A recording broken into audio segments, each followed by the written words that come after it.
What's up, everybody? It's your boy JD back again with another video. So we are here, T-Bait chapter 180 review. If you guys want to see the live reaction, follow me on Twitch, sub to the Patreon, join the YouTube channel memberships. It's all there. This chapter wasn't really a lot to it. It's going to be a very short review. It wasn't really much to this chapter. However, there was a lot of key tidbits that took place in this chapter and a shit ton of red flags, which I like and yet I do not like. So we're going to start it off by Vary and Arthur and Arthur's parents walking into pretty much the death scene of everybody who escaped from, escaped the monsters and everything, or pretty much coming back. Now, I did have a few questions about this because they didn't really specify if this was the case. I'm assuming it's the case, being that it wasn't there wasn't a big deal made out of it. I'm assuming they vanquished every single monster there that was in the dungeon behind the wall because nobody was really tripping about it. My whole thing was like, I'm assuming, but it also just could be like they're not really worried about it. They're just worried about escaping and making sure, everybody's safe and doing a head count on who's alive and who's dead. Because if the situation isn't necessarily taken care of, I would like somebody to go and take care of that. Somebody definitely needs to go take care of that. I don't know who, but somebody definitely needs to go and make sure that situation take care of. Other than that, everybody's just coming back. Helen comes back. Pretty much Arthur's parents making sure she's okay and everything. She steps away from them, gives Arthur a big hug, pretty much said, Arthur, don't worry about it, I'm cool, it's war, death is inevitable, shit happens, right? I understand, I get it. And she was like, the only thing you need to be focusing on going forward is how to get these dudes back. Like, you have to find a way to get back at them and whoop their ass. That's pretty much basically what she was saying. Like, it sucks, but it is what it is. So more people are coming, through this portal and everything. And Arthur's all right. So I made a joke. I mean, it is a joke, but it's a real thing too. So Arthur's watching all these people come through the portal. Tessia's team, other random people. And Arthur like, okay, all of this is cool, but where is my girl? All of y'all safe, you cool? Okay, where's Tess? Everybody who come through the portal, the only thing he asked them was, where's Tess? He didn't ask them if they was okay. How you doing?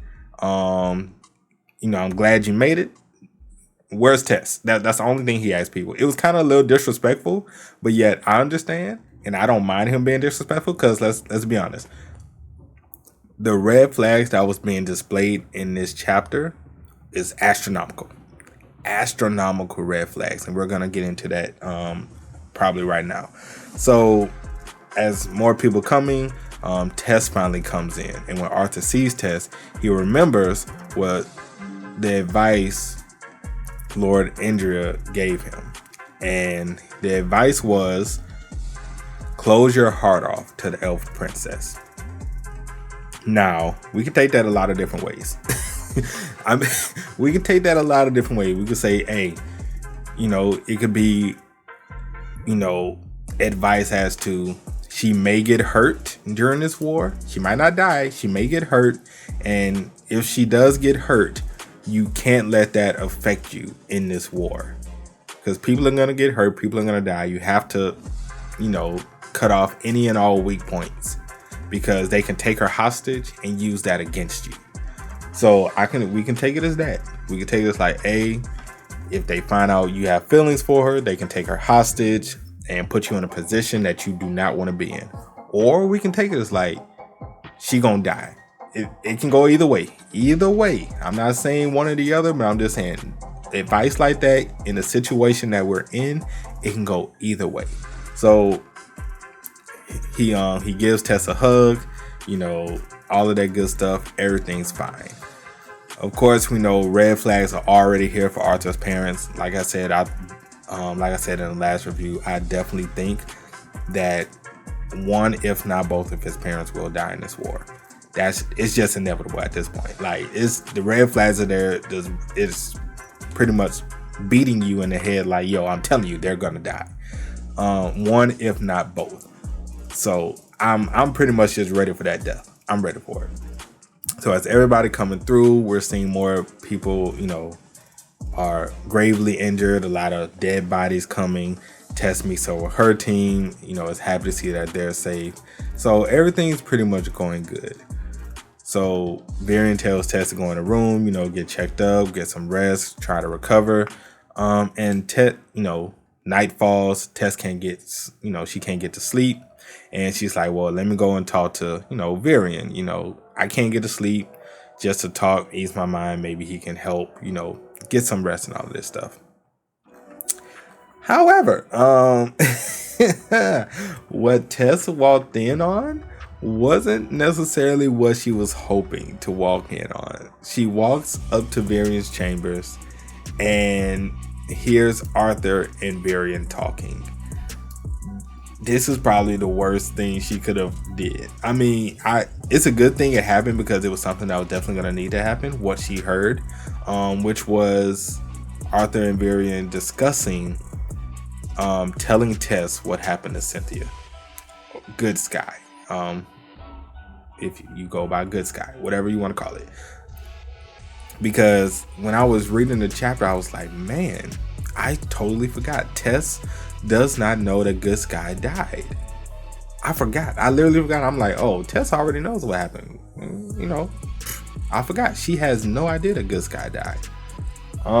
So it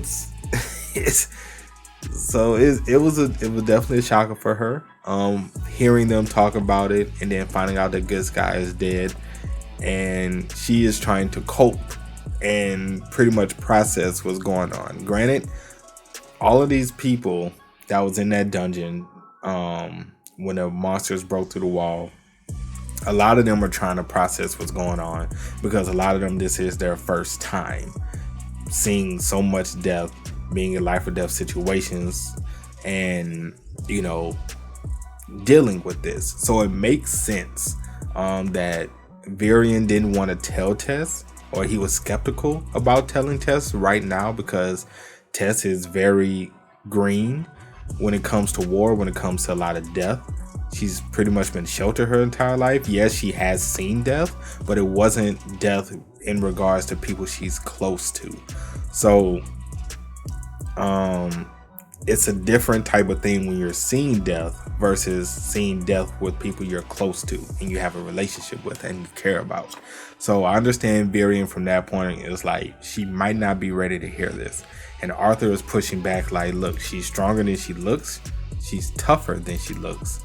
You have to you have to rip the Band-Aid off at some point and tell her like, yo, this is what it is. Like this is what it is. Like, you just have to give her that. She's gonna find out. You don't want her hearing from anybody but you. You need to tell her. But unfortunately, neither Arthur or Varian didn't get the chance to really tell her because he overheard them talking. So cat's out of the bag. And the next chapter, 181, is titled Misplaced Anger. So I am assuming that Tess is going to be taking her frustration and her anger out on maybe her team, maybe just people trying to check in on her, or maybe she's going to try and do some crazy ass training and, just overdoing it. It could be a number of those things, or it could be none of those things. It could be somebody else is angry and is doing something completely and totally different. I don't know. But that's pretty much it for today's video. Hope you guys enjoyed. Let me know what you guys think about all of that happened in the comment section below. What are your thoughts? Do you guys agree with the red flags that I was talking about earlier? As far as Tess, as far as Arthur's parents. Personally, like I said in my reaction, I can see Sylvie dying in this war. I can see Tess' whole team dying in this war, and maybe one of them surviving, which is probably be standard. I can see him living, but I can see the rest of them dying. Like I said, I can see Sylvie dying because I can see a situation where Arthur is maybe getting his ass whooped, getting his ass handed to him, and is in a very, dangerous situation. Sylvie comes in and tries to save him or tries to help and ends up dying in the process. I'm not saying that will happen, but I'm saying I can see situations for a lot of our characters that we've been following to pretty much die. As far as the council, the heads of each races, all of them are dead.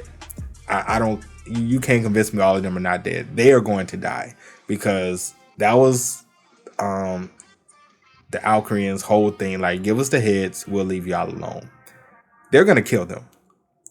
I just feel all of them gonna die. But like I said, so many red flags. I don't know who's gonna die, who's gonna live. I'm very interested for this war to take place because I want to see how this plays out. I just hope a lot of the characters that we've come to love and that we've had this journey going through, school and everything else, I hope some of them live. At least the really important ones, I hope they live. But yeah, if you guys want to keep on me, Twitch, Twitter, Discord, links, all of that is in the description as well. And I will catch you guys next time. Peace.